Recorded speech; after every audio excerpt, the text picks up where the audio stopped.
From a spiritual perspective, one of the problems with Holy Week is we already know how it will end. And despite our best efforts, most of us clearly have Easter in mind as we work our way through the week. We are, of course, the redeemed. We celebrate Christ's death as members of his risen body.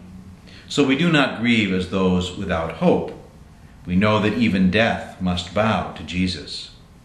Yet I think our commitment to the resurrection causes us to give Holy Week short shrift. Most Episcopalians do not attend any Holy Week services. That's why the Church has changed Palm Sunday to Passion Sunday, to give most worshipers at least a taste of crucifixion. But spiritually, I think many of us simply miss the grief.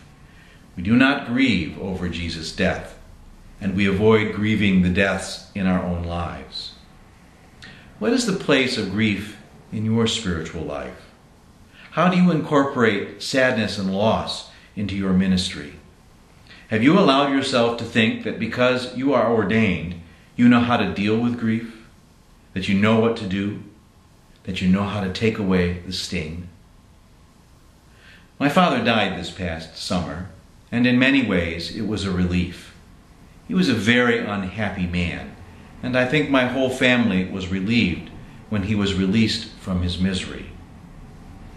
In talking about his death with my spiritual director said to me, "Well, now you can define yourself apart from your father."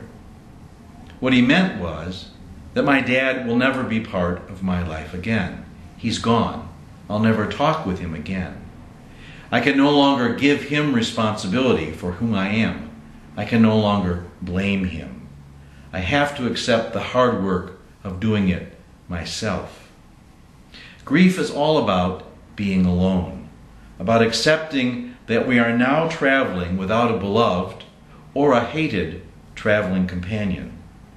It's coming to terms with standing alone before God and one another without the companionship or the protection or the disfigurement of someone else. It can be a very painful time, but it's also a time alive with possibility. It's a moment to choose. Holy Week forces us to confront our grief. Grief over the deaths in our lives, grief over the deaths we have caused, grief over our need to stand before God without excuse and without protection. I think we'd all rather not. I think we, as clergy wrapped up in the busyness of the week, may also use that busyness to hide from grief, even as many of our members do.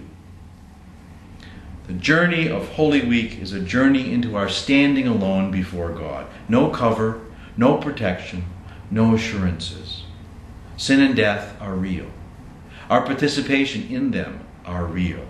Our need to trust God is real. God has always been faithful in the past. We have good reason to hope that God will be now, but there are no shortcuts.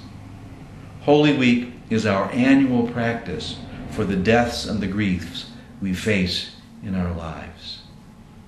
May this Holy Week be a time of good practice for you.